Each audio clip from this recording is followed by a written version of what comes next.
She finally talks about Robert Redford when she is 87 years old. Jane Seymour Fonda was born in New York City on December 21, 1937. Her more well-known name is Jane Fonda. From the start, she was in the focus because her parents were Lady Frances Ford Seymour and the famous actor Henry Fonda. Even though she had a good childhood, she had a hard road. Jane has had a lot of health and grief problems since she was a child.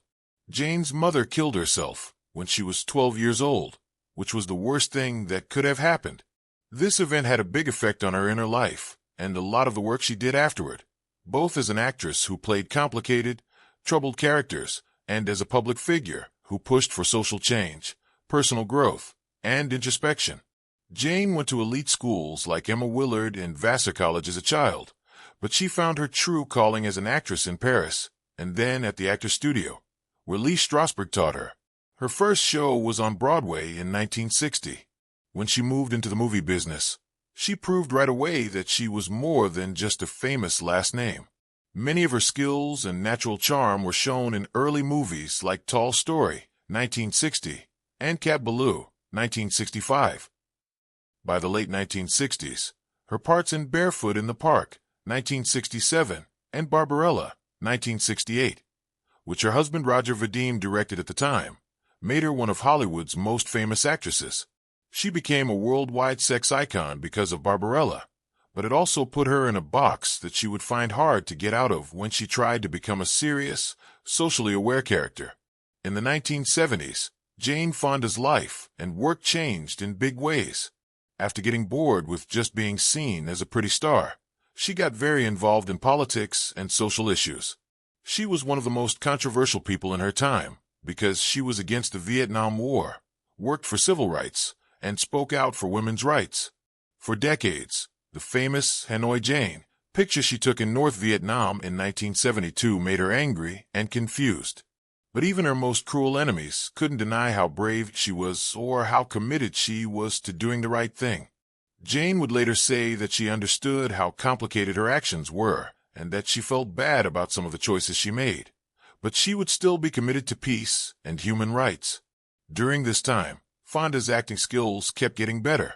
Her Oscar-winning roles in Coming Home, 1978, and Clute, 1971, showed how emotionally deep she was and how versatile she was as an actress. In Clute, she played a call girl caught in a web of mystery, which was one of the scariest and most dangerous roles of the decade. In the movie Coming Home, she played the wife of a soldier who falls in love with the disabled Vietnam warrior. The character showed how politically aware she was and how she felt about the harsh facts of war. She became known as one of the best actors of her time and as a woman who wasn't afraid to let her art show what she believed in through these parts. Around the world, Jane Fonda became better known after the 1980s. When her book, Jane Fonda's Workout, came out in 1982, it was the start of a groundbreaking workout business that made Jane Fonda a rock star. Thanks to the video, millions of women felt like they could take charge of their health and bodies. The video also changed the fitness business. She used her fame to promote health, body acceptance, and aging in a healthy way. Her workout cassettes sold more than 1 million copies around the world. This change showed that Fonda could adapt to new situations without losing who she was. It showed that she was brave, driven, and socially aware. It's amazing how Jane Fonda came back in her senior years. She got new fans when she started playing again thanks to movies like Monster-in-Law, 2005, and Youth, 2015, as well as her well-reviewed part in the Netflix show Grace and Frankie, 2015 to 2022. When she wasn't acting, she stayed an activist, working for things like women's rights, social justice, and climate change. She was held a lot at her Fire Drill Fridays climate protests in Washington, D.C., when she was in her 80s, showing that she was still determined to make changes. At this point in time, Jane Fonda stands for strength, change, and faith. She went from being a controversial campaigner to a well-liked senior politician for progressive causes. She also went from being a young Hollywood actress to winning an Academy Award. Many people have been moved to think, grow, and work for a better society by her work, bravery, and gentle grace. Jane Fonda is more than just a performer. She is a live example of how truth, kindness, and change can make a difference. It's a tribute to a woman who never gave up the will to live without fear, think critically, and speak out to make the world a better place. Like her well-known work, Jane Fonda's domestic life has been full of events and attention, especially when it comes to her marriages, which each marked a different time in her life, a shift in her priorities, and a shift in her beliefs. Roger Vadim, a French film director and screenwriter, was the first guy she married. They got married in 1965. Vadim helped Fonda get into the global film scene early on because he was already famous for his work in European movies and his partnerships with other famous people. Aside from wanting to be artists and learn more about society, they were also deeply in love. Fonda was inspired by Vadim's European sensibilities and avant-garde filmmaking style, which she used to handle the glitz and grit of her early Hollywood career. They got a divorce in 1973 after 8 years of marriage, even though they were attracted to and excited about each other at first. This shows how hard it is to find a balance between your own happiness, your career goals, and cultural differences when you're in public. Fonda's second marriage, to Tom Hayden, was in public, and it happened in 1973, not long after her split from Vadim. Hayden, a well-known political and social activist and a key person in the New Left movement, was a different kind of friend to Fonda. He worked to improve society while also taking care of his own family. They were married for 17 years before they split up in 1990.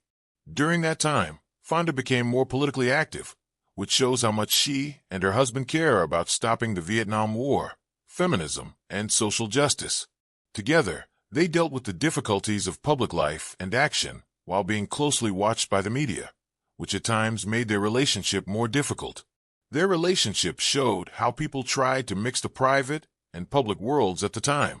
Fonda's marriage had a big effect on her beliefs and her commitment to social and political work, which became just as important to her as her acting career, even after they split up. Ted Turner, a television mogul, was Fonda's third husband. They got married in 1991. Turner, a wealthy businessman who made the Turner Broadcasting System, helped bring together two well-known and important people in society. Turner's power in the media and his vast business empire, along with Fonda's artistic and political goals, made their marriage a very public one. The expectations of fame, their different lives, and the constant attention from the public made their marriage hard, even though they both wanted to help others and solve problems in the world.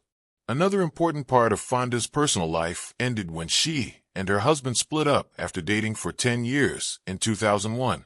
This marriage showed that Fonda could keep her relationships with powerful people in check while still being true to herself and following her activist and business goals.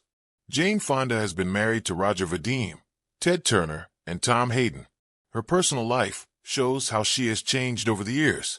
She has learned from each relationship and used love and personal growth as part of her larger mission to inspire, advocate, and be creative.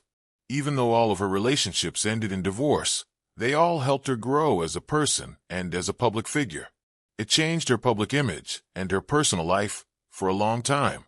At the age of 87, Jane Fonda finally talked about her friendship with Robert Redford. Redford was a longtime friend and Hollywood legend, and his death has made those who knew him think and remember him with great love. Many people know Fonda for being brave, honest, and supportive. She told the crowd how much she liked and appreciated Redford as a person and as an actor, which was new information they had not heard before. She said that her connection with Robert was more than just being friends. We never talked about how much we knew. It came about after working together for years, seeing each other grow as people and workers, and going through the ups and downs of Hollywood. In what she said, Fonda made it clear that her relationship with Redford was based on mutual respect, a sense of artistic integrity, and an appreciation of how he brought his own unique authenticity to every part, project, and conversation. When they talked about their early days at the company, Fonda remembered how Redford's presence always made them feel motivated, safe, and at ease. When I met Robert for the first time, he had this rare mix of humility and quiet confidence, she said. It was impossible not to feel at ease when he was around. They knew that their actions, words, and presence made a difference. This is how he was able to really see into people's hearts. Also, that kind of attention doesn't happen very often in real life or in Hollywood. Her words show that she not only admired his work, but also understood how his honesty, kindness, and integrity helped his relationships and left a lasting impact on everyone he met. Fonda also talked about how working with them on a project changed her life. Working with Robert always helped me get better at what I do. He could push you to your limits and learn more about you without putting you down. He did this while making you feel safe and giving you hope. That's a really special trait in a friend, and I loved having it. Her comments showed that Redford was like a mentor to Fonda, and that his impact went beyond the movies they made together and into the very core of her creative process. She made it clear that his support and wise criticism had led to some of her best performances and would change her career forever. From what Fonda remembers, their friendship was more than just business. Besides that, they were kind and loyal people. Robert was reliable outside of the movie business. It was possible for everyone, in ways that aren't seen as often these days. He was honest, kind, and faithful. Just by being you, he made you feel seen and valued. Her comments show how rare it is in Hollywood to have an honest friend who is always there for you. Fonda saw in Redford's work on social and environmental issues that he was not only a talented actor, but also a man who really wanted to make the world a better place. She said, "He didn't just talk about making a difference, he did it." Wow, that was really motivating. I will never forget that. Lastly, Fonda talked about how his death has left a hole in her life and in the art world as a whole. Robert's death makes me feel like I've lost a piece of what we made in Hollywood together. An important part of being honest, creative, and good. There have been many times when we laughed and learned together, talked, worked together, and collaborated. His kindness, skill, and spirit will always be with me. In her statement, she honors Redford's life and work and shows how they will be honored in the future. It combines a tribute to one of the most famous actors in movie history with a very personal story. By coming out at age 87, Jane Fonda paid tribute to Robert Redford and shows the world the deep, lasting ties that can form when you dedicate your life to art, activism, and real human connection. Her thoughts give us a rare look into the private parts of a relationship that went beyond the flash and glamour of Hollywood. They show the love, respect, and long-lasting awe that defined their relationship.